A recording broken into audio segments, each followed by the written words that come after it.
Ladies and gentlemen, pay attention. This is your boy, the coach from the WWE. I would like to welcome you to the very first wrestling podcast in the world to take you on a weekly deep dive into classic matches along with legends of the squared circle. Enjoy the discussion. Enjoy the back and forth. There's so much to get into. Ladies and gentlemen, this is the payoff.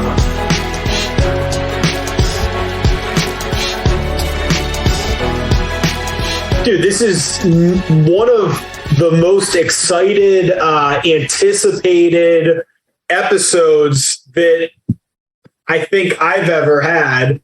I'm really, really pumped to cover this one. This is a unique episode. This is going to be a lot of fun. What do you think? This is one of those, like, I know you were a tape trader. I wasn't. But once the story started coming out on this one, you're like, oh, shit, like, this is pretty cool. Like, you know, and so to have the opportunity to watch even just a little bit of this match, and it took us a sec to find it on Peacock, but once we got there, we got it. I'm just excited. I have not watched it since the documentary first came out. And so, I'm ready to be sports entertained. Let's do this. Yeah, Adam, this is going to be a lot of fun. I didn't know about it before. So, until they announced that they were doing this documentary, then I was like, oh, okay. So what's this all about? And then, obviously quickly brushed up on everything. Well, go ahead. Yeah. Go ahead. I was going to say, I think we should take a sec to explain to those that we may have some people out there that still don't know about what this is. And so and we'll talk about it a little bit during the match, but this is one of those matches that for the longest time that we believe that there was no footage of it anywhere. It is a dark match. You'll go through the card and stuff like that, but and I'll talk a little bit about what who Tom Magee is.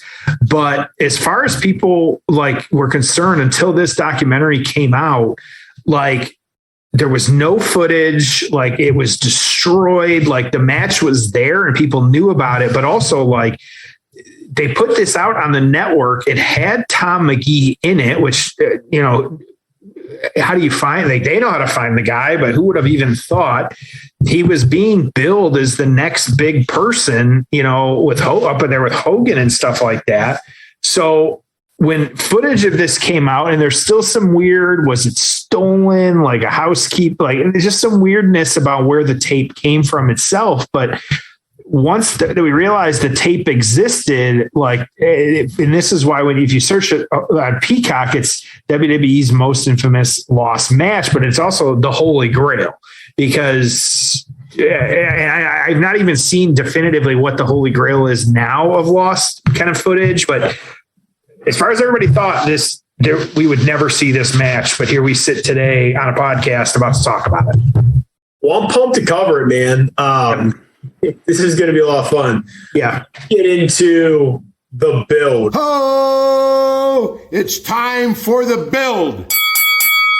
So, like Jeff said, this is a dark match, and it's a dark match for a wrestling challenge show. So, yeah, you'll see this card here in a minute, but we get the Tom Magee and Bret Hart dark match, and then the opening match was Coco Beware defeating Steve Lombardi, otherwise known as the Brooklyn Brawler, Paul Orndorff defeating Tony Parks, Dick Slater defeating Bob Bradley, Brutus Beefcake and Greg Valentine defeating Jerry Allen and Rick Hunter, Sika defeating Jose Luis Rivera, and in your main event, Davey Boy Smith and Dynamite Kid defeating Rudy Diamond and Steve Regal.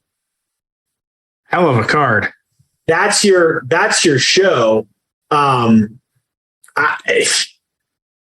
Fascinating, huh? Yeah, and this one, it's weird. So we talked about what the tape is, but like I said, so Tom Magee, he was at this match taking place at Wrestle Challenge 1986. He was really active between 1985 and 1990, but he didn't you're like, well, what happened? We'll talk about it. And so he was a Canadian national powerlifting champion in 1981. By the way, this aired on the 19th. Yes. So, and they did these 6 matches. So just for perspective, there was a 45-minute show. Yes. Yeah. So powerlifting champion in 81 and 82, he placed second in the 1982 World's Strongest Man. I'll just kind of read this. It says, in 1984, Magee competed as a bodybuilder to win the Mr. British Columbia bodybuilding title. Magee also had, wrestling for WWF and in Japan. He received acclaim after one of his first matches where on February 22nd, 1986, in the main event of a major All Japan Pro Wrestling show, he took on Riki Chozu. Dave Meltzer of the Wrestling Observer newsletter said of his first match, he was the greatest combination of strength and agility the business had ever seen. Magee was eventually given the nickname Mega Man and named third runner-up for the Pro Wrestling Illustrated Rookie of the Year in 1986. The Pro Wrestling Illustrated Rookie of the Year winner in 1986, a little, well-known wrestler by the name of Lex Luger. And so, he was signed after kind of all of that to WWF not long after that. And then facing Bret Hart on this match on, October 7th, airing a little later. And so this was pretty much one of his first matches after signing. Knew that Bret was going to have to carry him in a lot of this way. But according to it's one of his first matches after signing with the WWF, impressed WWF chairman Vince McMahon and Pat Patterson, who felt Magee was the next Hulk Hogan. And so Hart was chosen to put over Magee because McMahon was convinced Hart could make Magee look like a star. He also reassured Hart that the match would be untelevised. So looking at Tom Magee, and when we start this match, he is like a specimen. Like, he is jacked. Like, he looks incredible. He's got the hair. He's got the physique. He's got everything you'd be looking for. And especially like a Hulk Hogan of that time, like this guy could stack up against that. So looking at it, if we all know Vince loves his big beefy men, this is a big beefy man. And so, there's no build because they are literally, getting into it. As we're watching this, I am interested to see how much he's doing versus how much Bret is carrying him. And so that's something I'm going to be looking for as we're watching this one. I don't have anything else unless you got some thoughts here, man, or just, it was this, we'll talk about Meltzer's comments after here. Thoughts? Go for it. Yeah, no other thoughts, just that, just to kind of give you some perspective here. He was a wrestler for 5 years. He debuted, I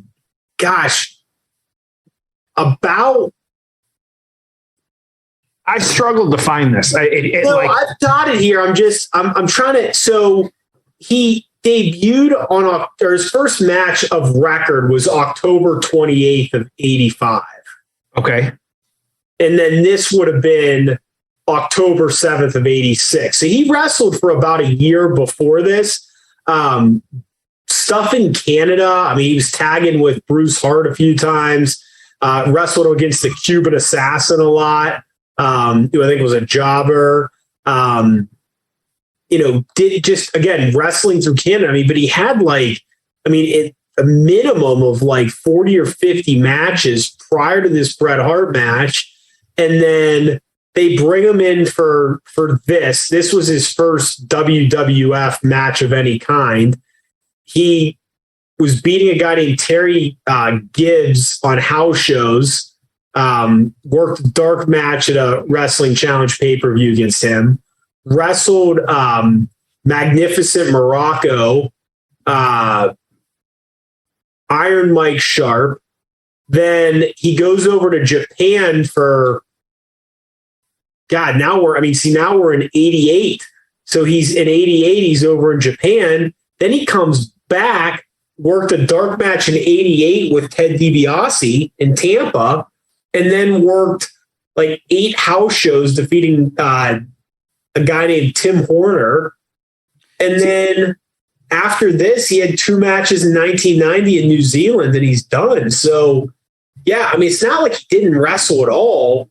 But yeah, nothing seems to stick. So, yeah, let's get into the match. And again, I think we're both going to be watching and providing commentary, and we'll see what happens. Does it live up to the hype of what we thought this thing could be? So we're watching that Holy Grail documentary that's on the network and on Peacock that Jeff described. We're going to hit play at the 19-minute mark. How's that sound, Jeff?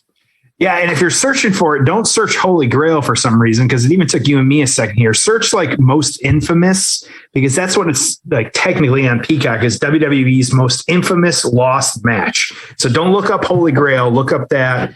Yeah, so it's out there though, and it's definitely one to check out. It's a short. I say it's only about 30 minutes here, a little bit more than that, for about 40. But yeah, check out the whole thing. You want more of the story, but let's jump right in, man. All right. It's time for the payoff. Oh, it's time for the payoff.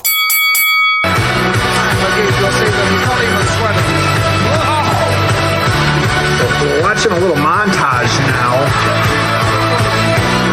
of him off the top rope doing drop kicks.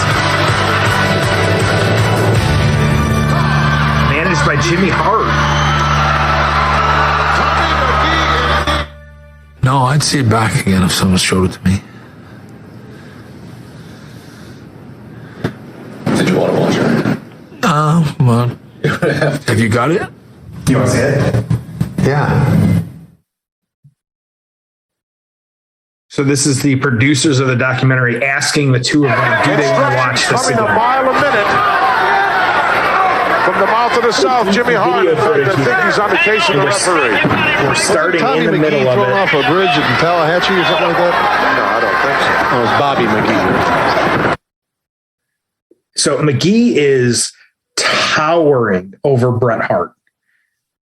6'4", 275. He's almost got like a Warrior's physique. Like that. That's what he looks even like more like athletic than the Warrior, because he doesn't look like bodybuilding. Jeez. Right. Yep. Absolutely.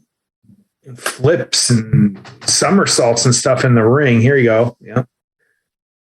Yeah, and the fact you have Gorilla and Bobby on commentary too makes it even better. Well, and you wonder too, like Jimmy Hart is his manager. Like he was managing Bret Hart at the time. I think it was just weirdly edited. Okay. All right. My bad. Yep. Yeah. Which doesn't make more sense. Yeah.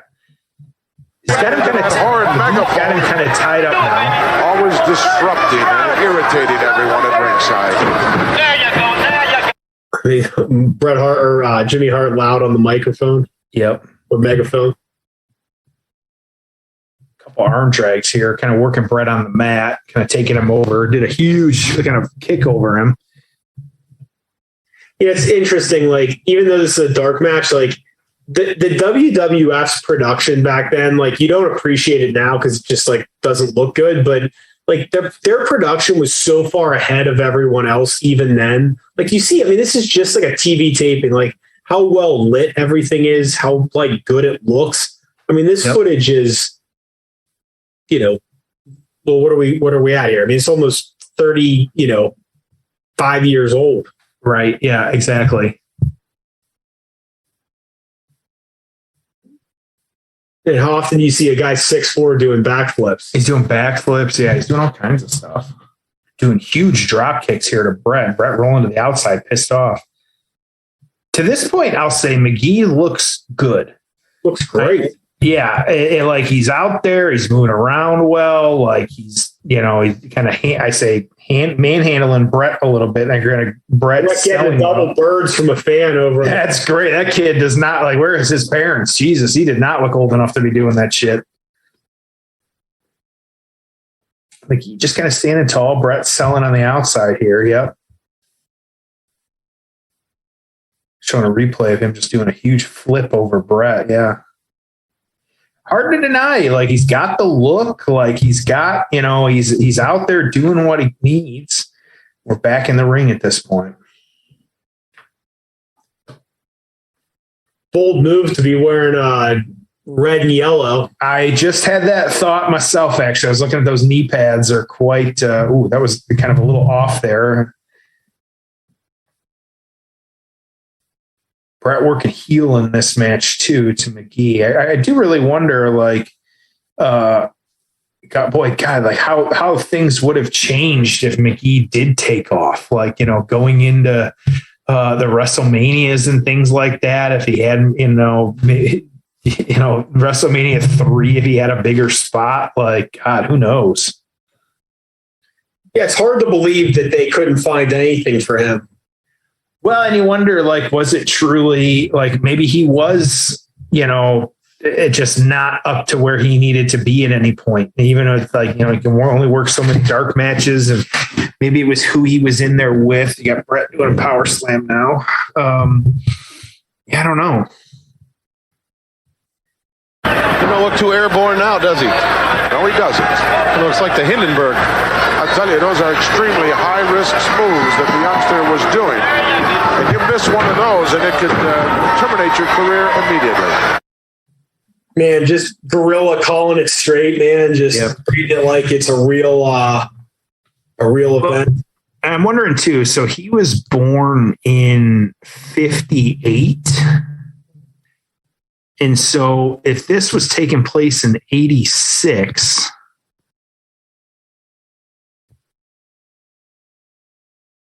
in his 30s, it just, late 20s.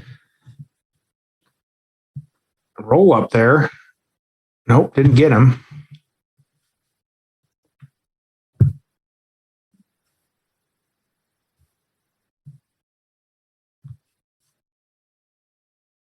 Bret just kind of working him at this point there. He's, like I said, keeping him on the ground here.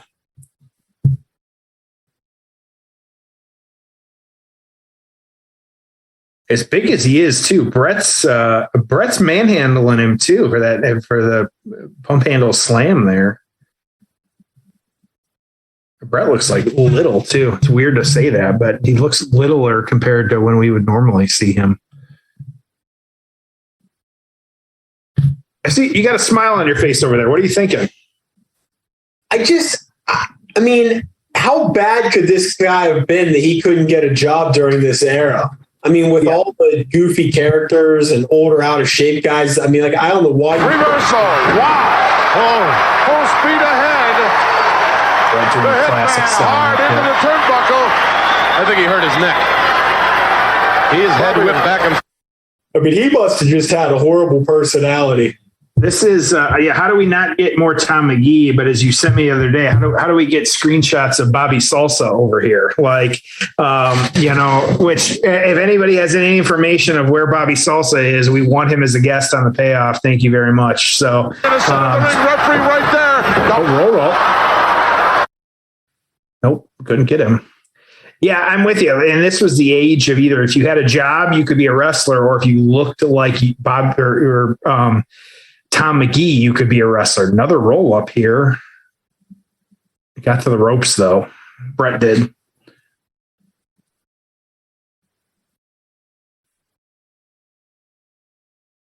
There's no record of Bobby Salsa on CageMatch.net. Yeah, you and I both looked. Oh, you look too? Okay. Yeah. He's out there, I'm sure. But yeah, if anybody has information about Bobby Salsa, the wrestler, please let us know.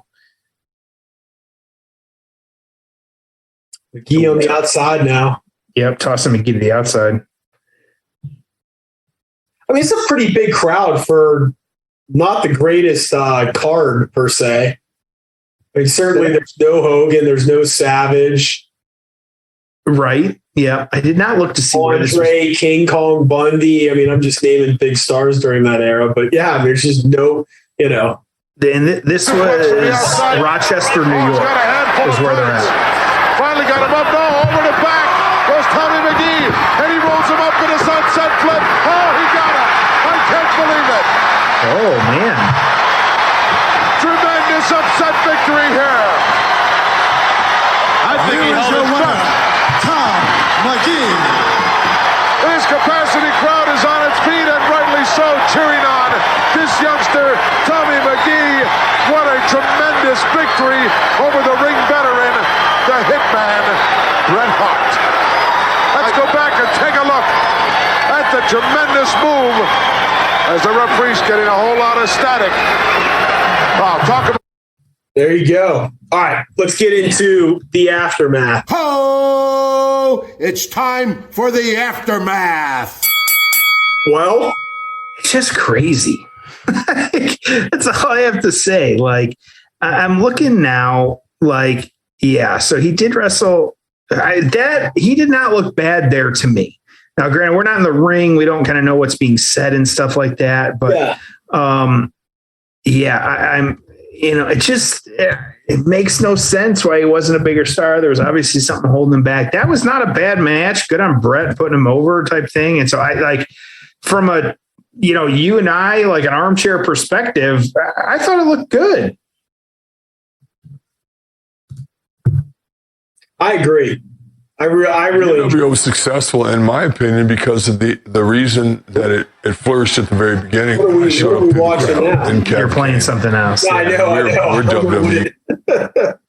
So I ended up on a Scott Hall documentary, I think. I'm looking at this. So I've got, what happened after here, of course. Yeah. I actually found a good listing of some of the matches he had. So, I'll read this. It said Hart in his autobiography actually said, he said, Hart met with Magee prior to the match to discuss proceedings, informing the prospect that as long as he trusted him, Hart would deliver a good match for him based on Magee's 3 top moves, which essentially make Magee the focus on Vince's future plans. Hart was able to deliver on his claim, although he was critical of Magee's abilities in the ring, stating that although Magee did follow his instructions, only Hart's carrying prevented Magee's shortcomings from being noticed by the fans.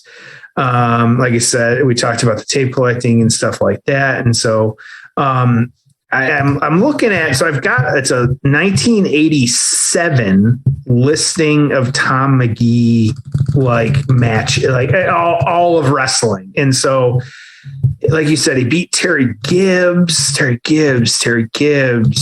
Martin, Terry Gibbs, Barry O, Terry, the Red Demon. I'm in February now. Red Demon, big tag match there. He never really wrestled anybody. And I'm through early 1987 now. I guess, him and Terry Gibbs wrestled a lot. But he just never had any matches that Jimmy Jack Funk. But he never really wrestled anybody of note. I'm through halfway 1987 at this point, and it just never took off. I see a ton of Terry Gibbs, Tiger Chung Lee. Don't remember that one. And I'm back to the start here. So really, it's weird how it just never took off. It is an interesting kind of, perspective and snippet in time of someone that you're like, what the hell? It's really, unless you're a true wrestling fan, this is one match that you're like, what the hell? But it is pretty cool to go back and watch that and kind of check it out. Of course, for Bret on the flip side here, he started wrestling Steamboat, which I don't know if I'd ever heard this or kind of what happened here. They actually had a match. It was one of Bret's favorites, him and Steamboat. But the plan actually, and again, this is just, on the internet, what I'm kind of finding, that Steamboat and Bret were actually supposed to have a match at WrestleMania 2. And I in my brain, then I started going man, what if that had actually happened? Now, of course, Hart was in the 20-man battle royal, which was won by Andre the Giant. But I thought to myself, man, can you imagine if the two of them in WrestleMania 2 had a match? Granted, it was all over the place for kind of where they were at and stuff like that, but that would have been crazy. Yeah, I'm surprised they couldn't figure out a way to turn him into something. I wonder if eventually when they found Warrior, they said, "Hey, the guy looks too much like him, and Warrior's over and better." Oh, absolutely. So there's no write-ups on this one. There's no real notes. Like even PWI didn't really have any rankings on this one. So I guess we can score this one. I don't know what you're feeling or how you even want to score it. I'm giving this like a 7 because the documentary is pretty cool. This is so unique, and I really have nothing else to compare it to. Like there's no other documentary they've ever made on some like lost, dark match stuff. So I think it's pretty cool, man. And like if you watch that 30 or so minute documentary and watch the match and learn about this guy and his story, and he's really a nice guy, and you factor in it's also in the ring as one of the all-time greats. I think it's pretty cool, man. So I like it. What about you? Yeah, I'm in the same boat as you. I like the documentary itself is great. It's like I said, it's such a weird kind of snippet of time of kind of like what it is. And so I would recommend going back and watching the whole documentary. The match itself, I'm just going to give like a 5 because it was what it was. It was fine. It was average. Check it out though. This is one I'm glad we talked about it. I'm glad we covered it though, because it is fun. Like wrestling should be fun like this and kind of digging into some of these stories. And so, because we have my least favorite wrestler next week, I was glad we were able to cover someone this week that we enjoy talking about in a fun match. So yeah.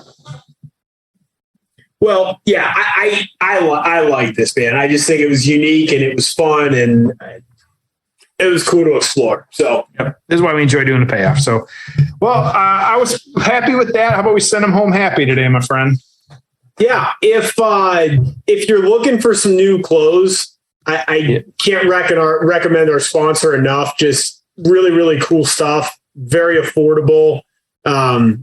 Jeff, you want to walk through some of the stuff you've seen on there? I know I've talked about the puffer jacket. I've talked about how the t-shirts are like $30 a shirt quality, but you can get them for like $10 in a pack when you use our discount code. There's all kinds of stuff, of course. So we've got our promo code on that one. That is payoff25. That's payoff25, the numbers, that you can kind of find all kinds of good stuff in the store. So it's trueclassictees.com. They've got just a little bit of everything. Maybe you're looking for like polos. I wear a polo to the office most days. And so they got all kinds of good stuff. I like, I know you're quite the golfer. And so I like a golf polo myself to the office, keep it light, stuff like that. Really good stuff, all kinds of different colors, bright colors too, whatever you might be looking for. They got 6-packs, 3-packs. They just got one shirt as well too. Like whatever you're looking for, like that, it's absolutely worth it. Same with too, like I enjoy myself like a nice jogger pant, nice sweatpants. And so they've got a lot of workout equipment as well too, like whatever you might be looking for. Like the dry shorts for underneath as well too. They just got all kinds of stuff, and so definitely just kind of click through. Like for me, I'm a bigger guy. I go between a 1X and a 2X. But I'm not a big guy. But I like stuff that fits well. I'm a little bit taller, and so having this stuff, it fits right. It fits how it should. You get that sit down stretch, whatever it might be. Still looking your best. You don't want to untuck, then you feel weird the rest of the day. And so you check out their store. Like I said, we're always finding good stuff, and when Tom and I would not be talking about it and trying to tell you guys to use our promo code if we weren't on board with it. So this is one that we are on board with it. Like I said, it's just a good sign that the payoff's growing. The payoff's here to stay because we got all these vendors using it. trueclassictees.com, using our promo code payoff25. That's payoff25 for 25% off. Tom? Love it, man. We're lucky to have them. We're lucky to have Manscaped. They're both awesome companies. They have great stuff. Check them out. You're also supporting us. We appreciate it. So that's all I got, my man.